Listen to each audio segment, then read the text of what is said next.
Of history right now, I'm going to share with you some things you maybe haven't heard before. You know, one of the interesting things I didn't cover in this particular module on George Washington was the unnecessary death that happened. You know, back then, science, well, it wasn't what it is today. And so they would leech, they would bleed you. They thought that, well, you've got bad humors, they call it, like, you know, toxins. And so they would, you know, try to bleed out the toxins, and actually they'd leach you out. And it's disgusting, really. And they would try to make you better by that process. What an unfortunate way to have to go. But I'll tell you something else, man. I'm always frustrated when I find out something that I grew up with and been doing all these years is getting exposed as unhealthy. Let me just throw this out there before I get into Washington. So my kids are saying to me, Dad, you're drinking out of plastic bottles. You're getting all the toxins, all the poisons, all the phyto whatevers, because the gases are coming out. So all my kids have got glass. They're all walking around with glass bottles because they don't want to drink plastic. Well, then I'm taking a look at what's in the water. You got like the abortion pill out there, the pharmaceutical, the COVID thing, and all that stuff goes out there. And so in order to kill all the garbage that's in the water, like your local whatever, plant shocks it with like chlorine or kills it off, then what are you drinking? And so if everything's taken out, you hope all the garbage is out. Look, I'm making a point here. Hang on a second. Then where do the minerals go back in? So if you're cleaning it all out, you hope it's cleaning out all the garbage, but then you're saying, well, what you're drinking lifeless water. I mean, water actually has the minerals in the water is why you want to get the minerals in the water. So that's the only reason why I started listening to my staff, looked at this thing, LanceWallnau.com/water. It's the Century H2O system. Makes up for the minerals. It puts it back into the water while it takes out. I said, what do you guys remove? They remove the chlorine, the chloramines, and the pharmaceuticals, the ammonia, the silica, and then it adds pH, that pH that makes your water healthier rather than, acidic. Anyway, I'm just telling you, we use it here in the studio, and I'm finding out more and more about the value of this all the time. Go to LanceWallnau.com/water. And use code Lance, and I'll get like a 10% boom off of it. Just check it out. You deserve to be able to drink water that isn't taking something out of you, but putting something into you that you want. LanceWallnau.com/water. Use the code Lance, so you get 10% off. And now let's talk about George. Well, in our pantheon of great Americans, of course, we just talked about Lincoln. I got so much more we could have talked about regarding Lincoln, but I wanted you to catch the idea that providence serves up these leaders. And you ever think about this? Your prayers may not make you a central figure in history, but when you get to the other side, you'll find out when it's all like the tapestry's turned around and you see all the weaving that went into creating that history. Your intercession, your prayers, your obedience, your humble faithfulness to do what you're called to do feeds into the process. I believe that God serves up in our history, I can certainly see that in the United States, a Washington for what we call a crucible. That's what in fourth turning language is the cycle of every 80 years or so, or 70 years, where we hit a defining moment of national crises. And at that moment, the collective temperament and morality of the people serves up in desperation a hero who kind of like gets the Hail Mary ball thrown to them, and Providence puts it in their hands, and they, against all the odds, have to score a touchdown. That's perhaps a mixing of metaphors here, but it's what it is. I want you to catch this, that America's first great awakening served up with George Whitefield and Edwards and Mathis and the various others, Thomas Cotton and various other known and lesser famous circuit riders. They prepared the soil of America so that the intercession and the piety of the country was sufficiently healthy so that the prayers of the saints could produce a new nation. And Washington was the critical asset that we look at as the one who, more than anyone else, enabled the United States to exist. And I went to Valley Forge Military Academy. My dad is a military guy from the Second World War. He felt that a military education, he's a Southerner, he felt that a military education is what a young man needs, get him away from, well, my mother and girls were two things he would say. Your mother interferes with discipline. And so the Southern Virginians, which my dad was a Virginian, they really have a belief in military as an aspiration, a place where character is formed, an opportunity allows you on your merit to be able to rise. And I need to give you this little piece. At Valley Forge, where I was, it was freezing cold during the winter. And Washington was tested. His soldiers were tested. In fact, as much as 30 to 40% of his troops at any point were dying, not from combat, but from disease. And common among that was the various plagues that, like smallpox, that would afflict the troops in the camps.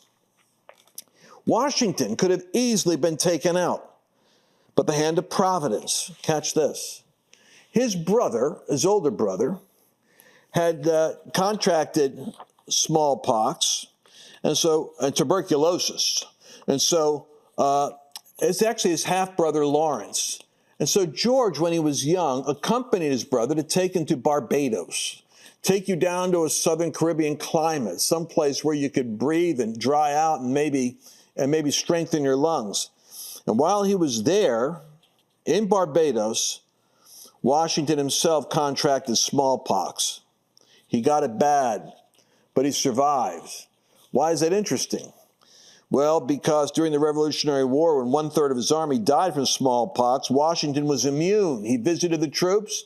He visited them while they were sick. He was among them and never caught it. You know why?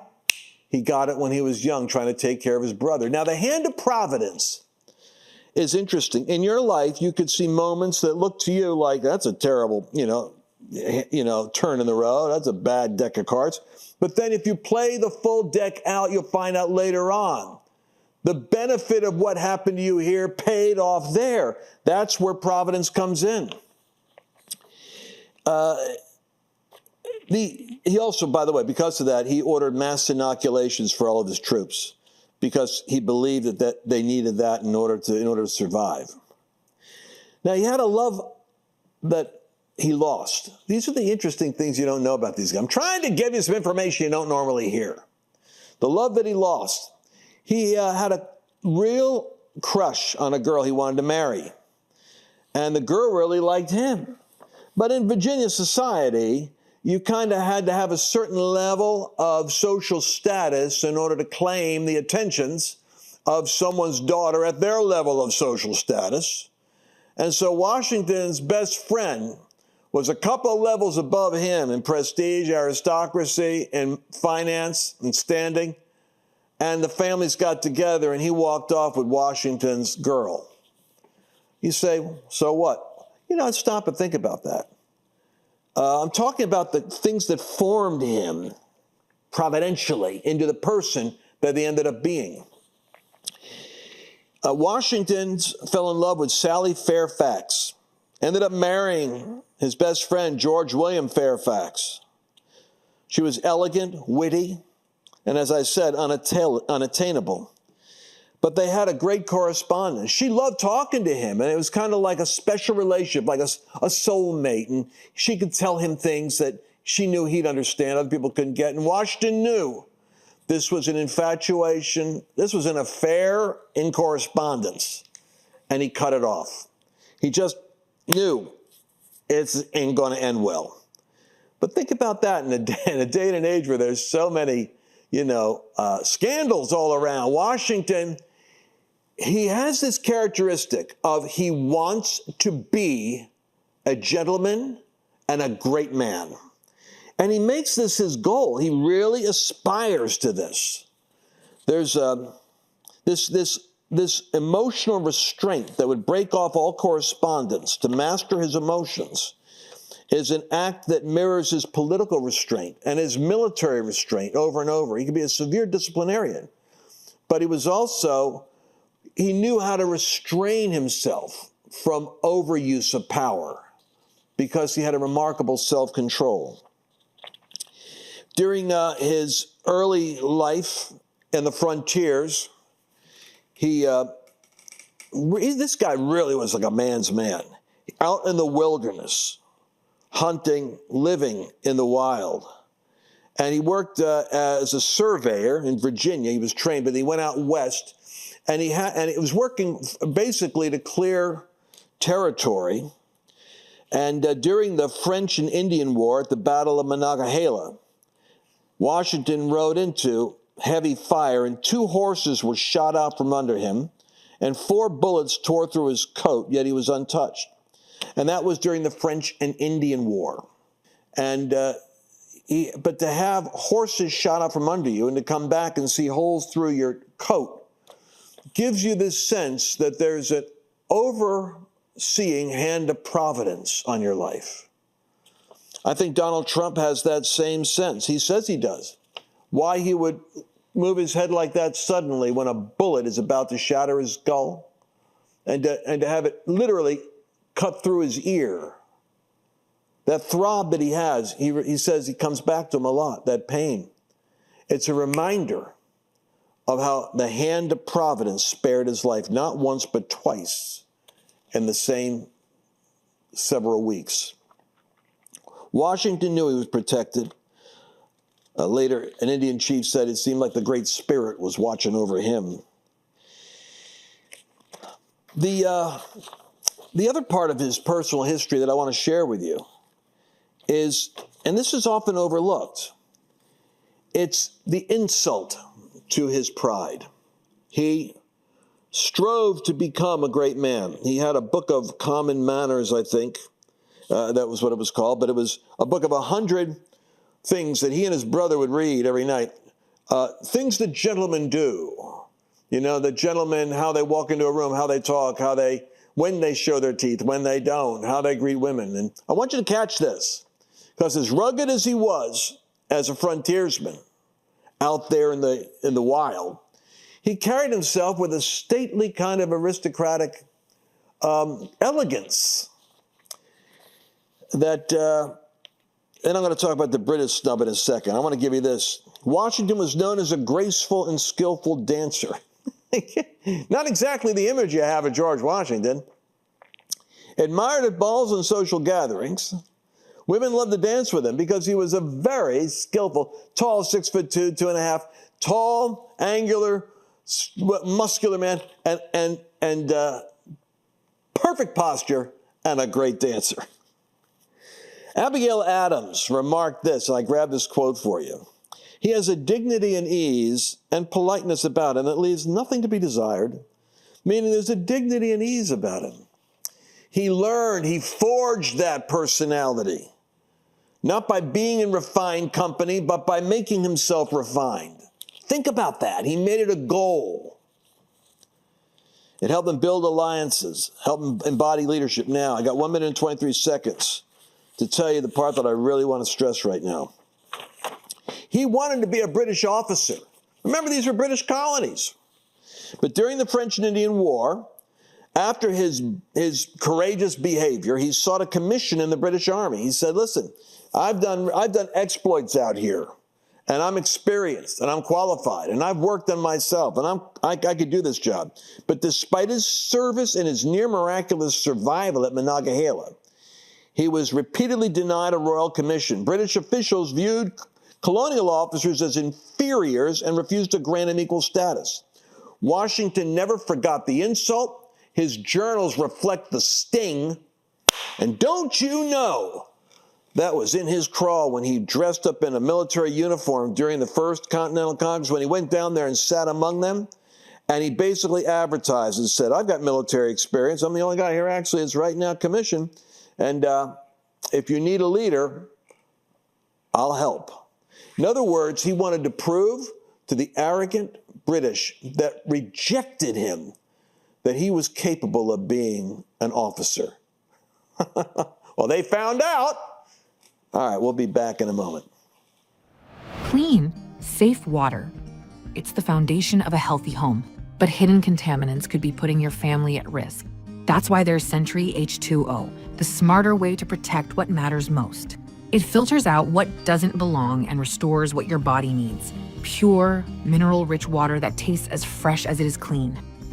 Because your family deserves more than just clean. They deserve water that supports their health. Go to lancewallnau.com/water and use code LANCE to save 10% on your water wellness system. That's lancewallnau.com/water. Code LANCE.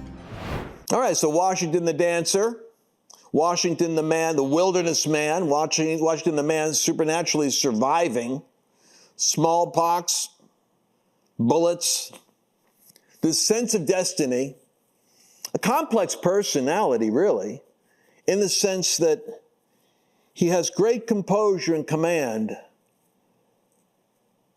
And he had a certain philosophy of life. Let me give you some Washington quotes so you get to understand him. Discipline is the soul of an army. It makes small numbers formidable. It procures success to the weak and esteem to all. Napoleon, who was no slouch when it came to assessing military competency, said Washington is like a prince among generals because he took ragtag militia, volunteers, farmers,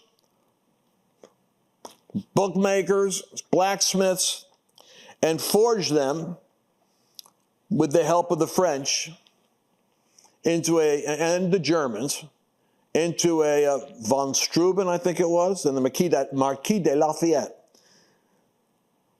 They helped him form that army. But discipline is the soul of an army, because discipline was the soul of him. If it is better to be alone, it's better to be alone than in bad company. He wasn't the guy that actually was going out of his way to hang out with people. As a matter of fact, one of his axioms for life, I have it in here somewhere. I'm afraid that if I bring it up, let's see. Oh, here we go. I'm going to give it to you. Ready? I found it. Watch this one. Be courteous to all, but intimate with few. This is his philosophy. And let those few be well tried before you give them your confidence. True friendship is a plant of slow growth that must undergo and withstand the shocks of adversity. This isn't the kind of guy you chum up to, right? And your best buds after a party. You know who was real close to him, though? Was Hamilton. Now, Hamilton didn't come from any great aristocratic background. I think he was even from Barbados himself. But he was brilliant. He was smart. And he was a good aide de camp. He was a good secretary for Washington. Washington learned to trust him. He passed the test, well tried. And he went on to being invited by Washington to be an important part of his cabinet. I'm reminded also of another situation, which I don't have a quote here for, but I'll tell it to you.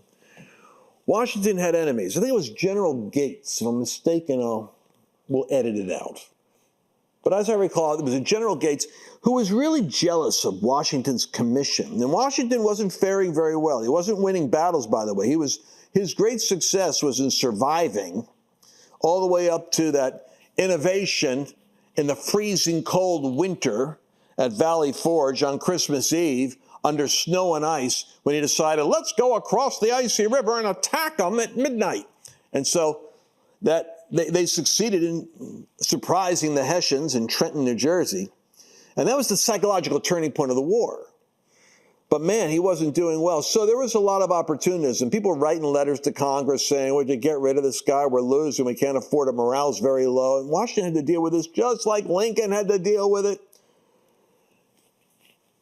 But Washington got one of those letters that was a backstabbing letter sent to Congress. And by accident, the courier delivered to Washington. Washington read the general, critiquing him, talking about him, realized it wasn't meant for him. It was meant for someone else. Folded it back up and wrote a note to the general. My apologies. It appears that this letter arrived at my desk by accident. It's been opened, but I'm sending it on. I'm sending it back to you that it might go to its appropriate destination. In other words, I didn't mean to read your mail. It arrived at my desk. Because sometimes that happens. Providence does that. But it reveals something about him. It wasn't like he didn't tear it up and, fire the guy or blast him or demote him. Something about this guy. Let us raise the standard to which the wise and honest can repair. The rest of the world is in the hands of God. The genius of Washington as a leader was that he was able to handle the power that was given to him without connecting himself selfishly to the power that was given to him. Similar to Lincoln in this idea of actualized self, meaning he was able to subordinate his own ego and his own needs, including his financial needs. Probably should cover that. Lincoln, Churchill, Washington. It's amazing how many of these guys suffered, in a sense, from the stress of financial pressure. It's like the devil would try to hit them at every angle, but they never went down. He was able to deal with all the factions around him that were competing, and he stayed loyal to his mission and fair with other people. Be not hasty to believe flying reports to the disparagement of any.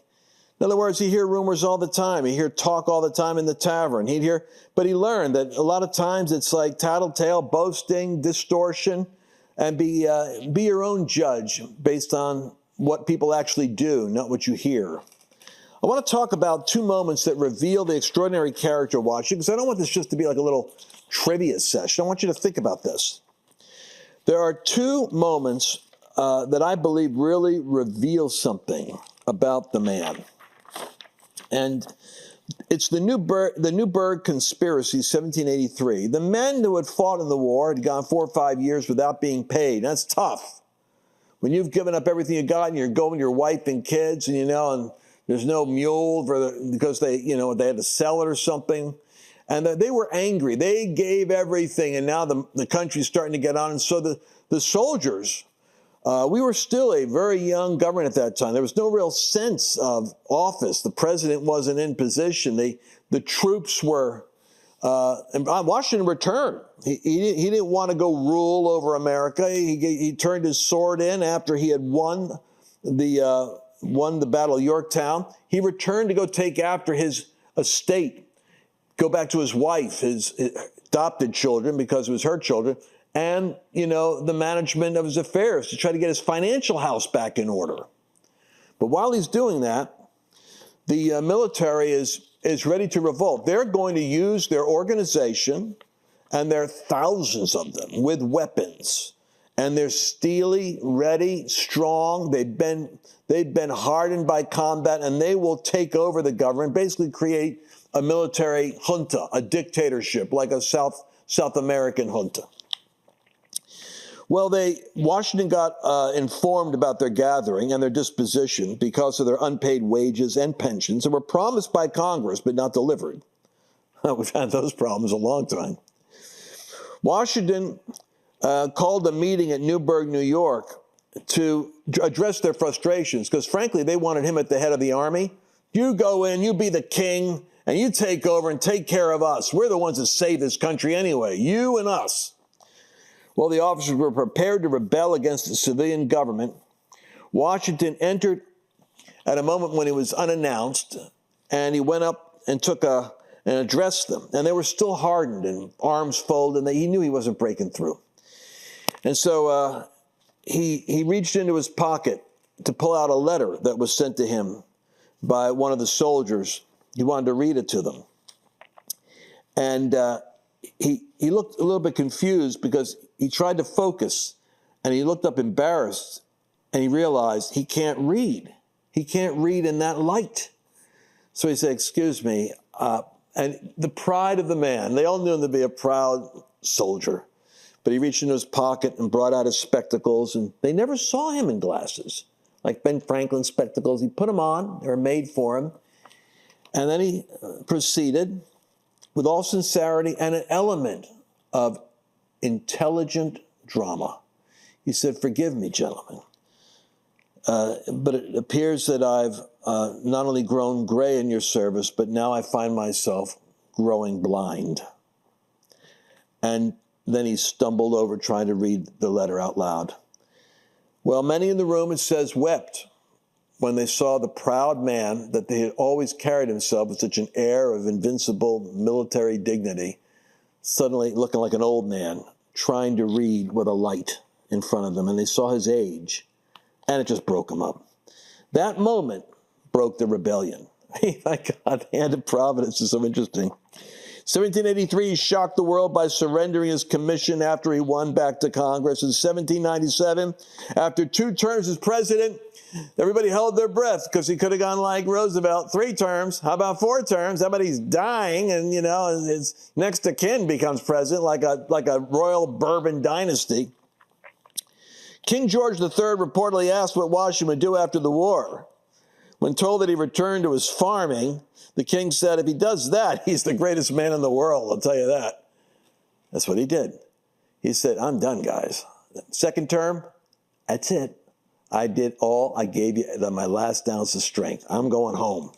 And he did. Folks, I'm telling you, this kind of greatness is still in people, still in America. And Washington practiced that kind of, and I have a whole teaching I could do on his, his show not yourself glad at the misfortune of another, even though he were your enemy. I could talk about his faith. It was a Quaker minister who ran into him at Valley Forge, a pacifist who wasn't involved with the war. But he gave Washington his lodge so that Washington could stay there with his officers. And he went out into the woods in his own land, and he noticed a horse there, and he was a little concerned if it was a British spy. And he kind of snuck up and looked, and it was Washington in the snow, on his knees praying. Now, he never espoused to be an evangelical, we know that, but his commitment to the providence, to the idea of God, to the necessity of faith, religion, was so formed on the inside of him that in his own solitude, like Lincoln, you don't see these guys doing it in public, but in private. He had a devotion and a sense of destiny and accountability and a kind of an internal compass that God put in him that I think helped to forge religious liberty as one of the values he championed for all faiths. Told the Jewish people, you guys are safe here in America. You're the seed of Abraham. If you're good citizens. To the Catholics, he said, don't worry about the Protestants. They're not going to come after you. To the Protestants, he said, you're safe. He understood that America's religious freedoms were a part of what he had to establish for society to become a healthy Christian civilization. All right, that's my Washington component. I hope you've enjoyed it. We'll see you again in the next episode. Did you enjoy this latest episode? Please remember to share it with your friends.